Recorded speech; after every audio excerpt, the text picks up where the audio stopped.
asma'in nama ba'du teng ngersane para kasepuhan, para ulama, para habaib ingkang kula hormati, wabil khusus keluarga besar Kiai Haji Ahmad Nafi. Teng mriki wonten Kiai Haji Ulin Nuha, Kiai Haji Zaki, wonten Kiai Haji Najib, wonten Gus Rozak, Gus Nadif sedanten ingkang kula hormati. Niki masih sesuai kaidah. Saya itu jarang miyos kecuali kalah sepuh. Jadi yang ingin ngundang saya harus pernah sepuh. Baik itu nyata maupun ngaku-ngaku nih, terus. Kalau Mas Nadif itu nyata karena Mas Nadif niku nak saking nasabe piyambak niku bin Mujib, terus gak ada Ibu Azizah binti Asnawi Raden. Tapi sakjane sepuh kula turunane Mbak Asnawi sepuh. Tapi nggih pun ngalah nih, pun ngalah nih.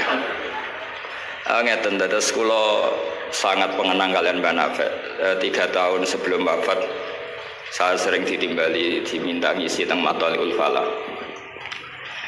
Saya masih ingat betul ketika niku kula menolak karena unsur sopan. Sudah ada Mas Nazif, sudah ada guru-guru yang lain.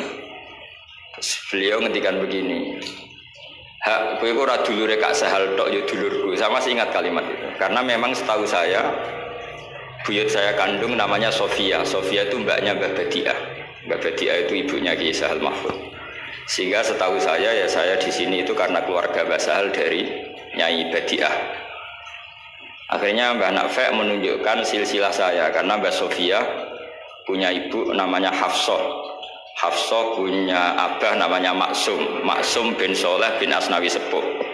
Asnawi Sepuh punya ibu namanya Mbah Jiro, Mbah Godek, terus binti napa? Mutamakin. Artinya kula kalian Mbah Nafek ini sami-sami dzurriyahe sinten?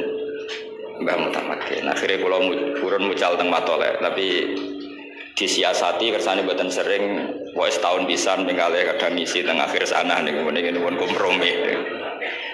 Di Basal saya ngajar usul fikih di Mahat Ali karena nggih dherekaken Nek Rozin, dherekaken utamanipun punya Nafis. Kalau niku teng mriki namung badhe matur bahwa khazanah Islam pilihan-pilihan ibadah kados Mbah Nafek niku kathah sanget. Kula niku mboten nate gadah kenangan kalian Mbah Nafek kecuali guyon. Tong putih mawon nggih guyon. Bapak kula nggih tong putih mawon guyon. Manhaji ya dados ibadah. Serius nggih wonten manhaji. Kula gadah sekian bukti riwayat teng Ihya niku wonten riwayat Inna min khiyari ummati kauman yadhakuna jahran min saati rahmatillah. Nah, riwayat teng kitab Hilyatul Auliya ditambahi inna min khiyari ummati fi ma nabba'ani al malaul a'la. Kauman yadhakuna jahran min saati rahmatillah. Termasuk umat-umat pilihane Allah iku umat sing nak guyu iku banter-banter. Mergo saking yakine jembare rahmate Allah. Terus Mas Nazim nak guyu banter, senajan to ora dadi menteri agama. Saking syukure. Sause radi do mutung perkara menteri agama niku kula teng putih-putih cerita. Termasuk teng ngarepe Pak Said Akil. Semua kita ini membantu Indonesia. Terus apa artinya menteri pertanian kalau petani tidak nanam napa? Pangan. Artinya ketahanan pangan ini karena petani nandur pari napa karena menteri pertanian? Karena petani nandur napa? Keberlangsungan agama ini karena kiai gelem mulang apa karena menteri agama? Jadi justru berharap menteri itu kan menggantungkan agama pada menteri. Agama ini sudah jalan, bahkan sebelum ada negara ini agama sudah jalan. Artinya semua kita ini bantu keberlangsungan agama, tata pangan, juga menteri pertahanan. Orang tidak konflik itu karena menteri pertahanan apa nasib kon ngalah, kon ngempet. Kita tidak konflik karena nasihat leluhur kon ngalah kan apa ngempet wal kadzimin. Jadi kontribusi kultur pada negara ini luar biasa. Lalu kultur yang sudah ada ini oleh negara dimanage, ada menterinya, ada ketuanya. Tapi sebetulnya ini itu tidak mengalahkan jasa masyarakat. Bila perlu diarani masyarakat. Artinya mulai riyen niku Nabi cara menanamkan kita itu kullukum ra'in wa kullukum mas'ulun an ra'iyati. Jadi kita stabil karena kita punya mental wal afina anin nas, nara cocok ngempet. Kita punya ketahanan pangan karena para petani nanam padi. Keberlangsungan agama karena yang alim gelem mulang. Nah contoh dipaksa kon sak jam setengah. Nah, kita terbiasa sudah melakukan kebaikan karena perintah Allah dan Rasul. Lalu negara modern bikin otoritas. Ini menteri agama, ini menteri pertahanan, menteri apa. Itu bawaan modern. Tapi kalau bawaan agama adalah kullukum ra'in wa kullukum mas'ulun an ra'iyati. Terus, nah, pilihan-pilihan kados Banafek ceria itu. Banyak ulama dulu yang kalau tidak guyon, tidak rileks itu malu sama Allah. Kok koyok gak ridho. Misalnya saya dikasih rumah Mas Nadif gratisan, dikai mangan, terus mangan mbek merengut. Kira-kira sing ngekeki mangkel to ora? Kok koyok ora pati matur nuwun kan ngoten. Tapi nak manganku mbek seneng ning omah kita seneng, sing ngekeki kan ya seneng. Lah orang gak Banafek itu guyon terus karena untuk menjadi khiyari ummati kata Rasulullah, untuk menjadi umat pilihanku, iku kauman yathakuna jahran min saati rahmatillah. Jadi nak guyu banter-banter saking yakine rahmate Allah. Tapi wonten syarat kedua, waya beku nasirran min khaufi adzabi. Tapi nak bengi kudu nangis. Pas dhewean ning ngarepe pangeran. Aja kaya saniki ning ngarepe wong akeh nangis bareng disangoni ning kamar guyu. Niku ora masalah secara sanad agak masalah niku. Niku secara sanad niku mboten nyindir sinten-sinten biasa mawon. Jadi ada sekian manhaj ya. Kalau saya katakan teori kok mereka liberal, jadi kita arani manhaj. Jadi manhaj itu gimana nih rodo teori. Ada sekian manhaji, orang-orang soleh dulu jadi wali itu barokahnya senang. Nah caranya senang gimana? Satu pakai ilmu hakikat. Ilmu hakikat bahwa alam raya ini pun dikersakno pengenan pun ngeten iki. Ma asaba min musibatin fil ardi wala fi anfusikum illa fi kitabim min qablin an nabraha inna dzalika 'ala Allahi yasir likai la ta'saw 'ala ma fatakum wa la tafrahu bima atakum. Teori hakikat kedua adalah sifat Allah itu pasti mu'athirah, sifat Allah itu pasti aktif. Kalau sifat Allah pasti aktif, pasti objeknya itu otomatis aktif. Dan Allah mensifati dirinya wa annahu wa adhaka wa abka. Di wa annahu lan satemne Allah taala iku adhaka iku maringi iso guyu sapa Allah. Jadi donya mbok ruwet kaya apa. Niku wong tetep iso guyu karena Allah kalau punya sifat pasti nafidzah. Misalnya Allah punya sifat ar-razzaq, mesti orang berstatus marzuk dapat rezeki. Makanya banyak ulama yang nggak suka mikir detail-detail. Saya termasuk kiai yang nggak suka mikir nasibnya Islam di Indonesia. Karena Allah mensifati dirinya al-hadi, penunjuk. Pasti ini aktif ila yaumil kiamat. Sebab itu wis ditinggal Nabi, ditinggal Wali Songo, ditinggal Basahal, ditinggal Badola, ditinggal Bamutamakin. Agama tetap jalan. Senajan to sing mimpin nggih Mas Nadif kula bareng ngeten iki paham. Itu bukan karena hebatnya Mas Nadif, memang Allah al-hadi. Allah kalau Allah al-hadi pasti masyarakat menjadi al-mahdiyin yang mendapat petunjuk karena sifat Allah nafidzah mu'athirah. Jadi ora usah pikir nemen-nemen donya. Sebab itu gak mikir itu kadang bagian dari cara jadi wali. Jadi nak sampean daftar wali di antara aturane da'it tadbir, dak ninggale sira at-tadbir ngatur donya. Fama qoma bihi ghairu kala tukim bihi nafsak dunya wis diurusi pangeran kira sak melo-melo. Akhirnya kata mantu dablek gitu mriki niki lha ini terus kendablekan Mas Nadif itu bagian dari pendaftaran wali ini karena tadi da'it tadbir kon dunya iki napa membarno. Saya gak ada cerita. Nah Banafek termasuk tiang sing mboten kersa mikir serius-serius. Angger kula iki guyon. Bapak kula Kiai Nur Salim muridipun Badolah niku guyon ngantos sampai kapundhut terus guyon. Umar bin Abdul Aziz badhe kapundhut terus guyon. Lha apa aku kok tangisi? Lah jenengan badhe mati. Lah memang nak mati memoroti. Ila khairi mazhubin ilah. Ke zat yang sebaik-baiknya zat untuk kita tuju yaitu Allah Arhamur Rahimin. Mbek kowe tambah ruwet. Jadi serilek itu lama dulu. Memang aku nak mati memoroti. Coba kalau sampean mati itu kemana? Ke zat Allah itu siapa? Ar-Rahmanur Rahim, Arhamur Rahimin, Khairul Ghafirin. Semuanya yang terbaik. Jadi santai mau nomor 15 sudah dimati. Sampai mesti gak wani itu. Itu bagian dari kaifiyah. Kaifiyah muamalah sama Allah dengan cara yang elegan, yaitu ceria. Jadi pilihan Mbah Nafek seperti itu. Saya senang sekali sama beliau. Saya sering guyon. Tapi guyon yang karena min sa'ati apa? Min sa'ati rahmatin. Kalau terus akan. Wa annahu wa adhaka wa abka. Allah itu zat sing maringi guyu. Kita tahu sifat Allah itu pasti nafidzah, pasti mu'athirah. Sebab itu wong sumpah kaya apa? Kata jenengan kabeh saya yakin sing gak ada utang nggih kathah. Wae guyu ya tetep guyu. Bahkan cerita diamuk bojone mek kancane ya guyu. Padahal pas ning omah ya wedi tenan, tapi kok cerita kancane iku ya guyu. Wah mau piring dibuang seru yakin yo. Iku pas dibanting piringnya ya susah. Paling kejadiannya 5 menit. Cerita mek kancane berjam-jam. Wah bojoku nek ngamuk jos. Piring dibuang pokoke hebat. Guyu, akeh diguyu mek susah. Terus sing sitok nambah yo, nak bojoku gak ngono. Nak mangkel minggat.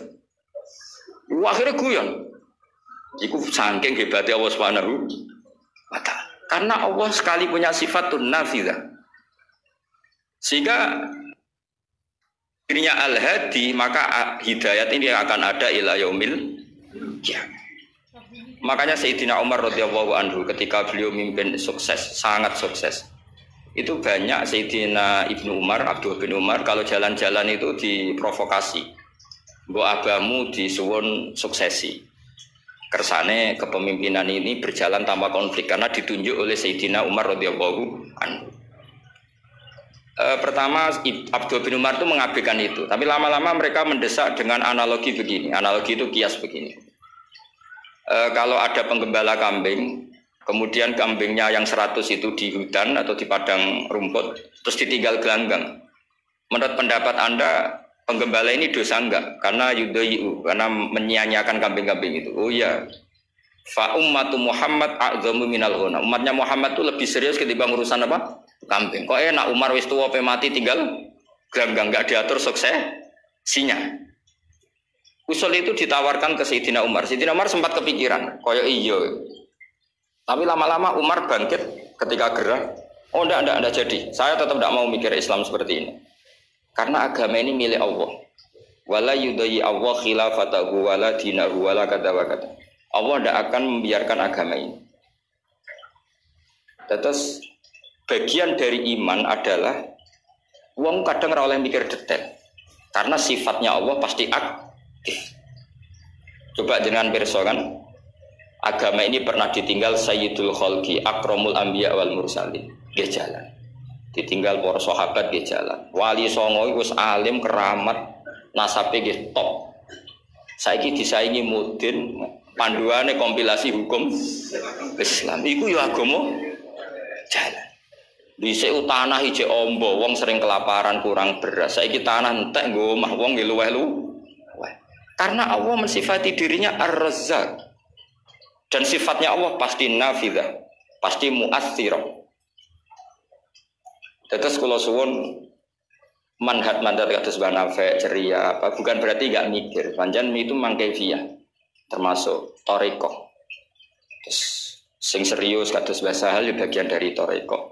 Sing penting wonten ilmune. Ya saya ulang lagi sing penting wonten apa? Ilmu.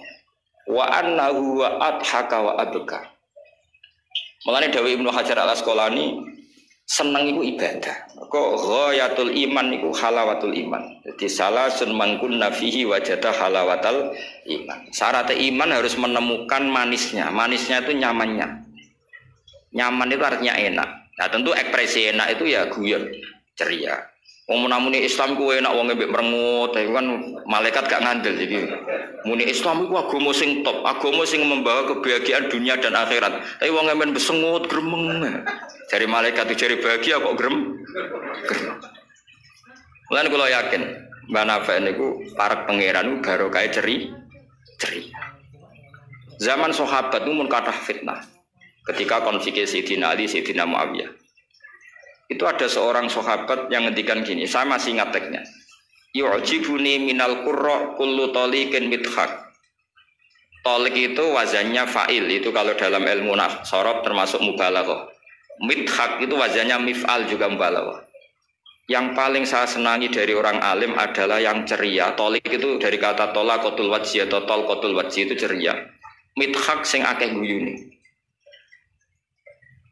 Karena mereka tahu kabeh orang itu di rumah sudah problemnya banyak.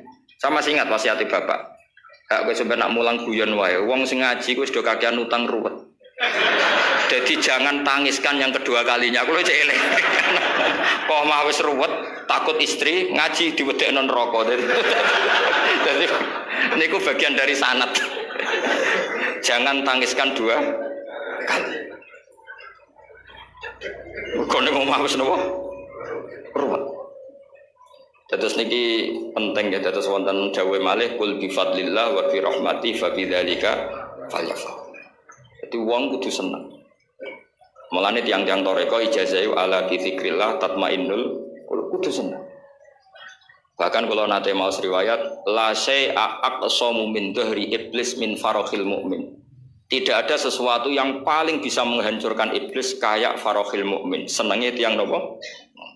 Kau wong nak seneng ku rido mek kodok-kodok. Seneng macam-macam, ana sing seneng karena punya materi, seneng dadi mantu kiai, ana sing seneng untuk duit macam-macam. Yang penting aja seneng mergo untuk SDSB, paham ya? Kesenangan orang ulama itu beda cara seneng karena mereka penjaga agamanya Allah. Niku nak untuk jawaban ku seneng, senajan to ya ora untuk duit. Kula riyen nate janggal mek kodok-kodok. Wong Allah ngersakno elek kok ngukum kan cara dohir kan iskal lu bingung no. Ya kanggo sing mikir nek sing ra mikir malah enak ra tau iskal. Tapi kalau nanti mau tak umil barohin perdebatan ulama ahli sunnah sama Mu'tazilah. Cara berpikir Mu'tazilah keburukan itu dilarang Allah kok terjadi.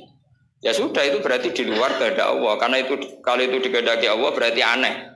Anehnya Allah menghendaki kemudian menghukum. Seakan-akan Mu'tazilah ini menang satu sesi, menang satu poin. Tapi kata ulama ahli sunnah cara ngendikan gini, idzan waqa'a fi mulkihi ma la yuriduhu. Kalau gitu berarti di kerajaannya Allah banyak sesuatu yang terjadi di luar kendalinya.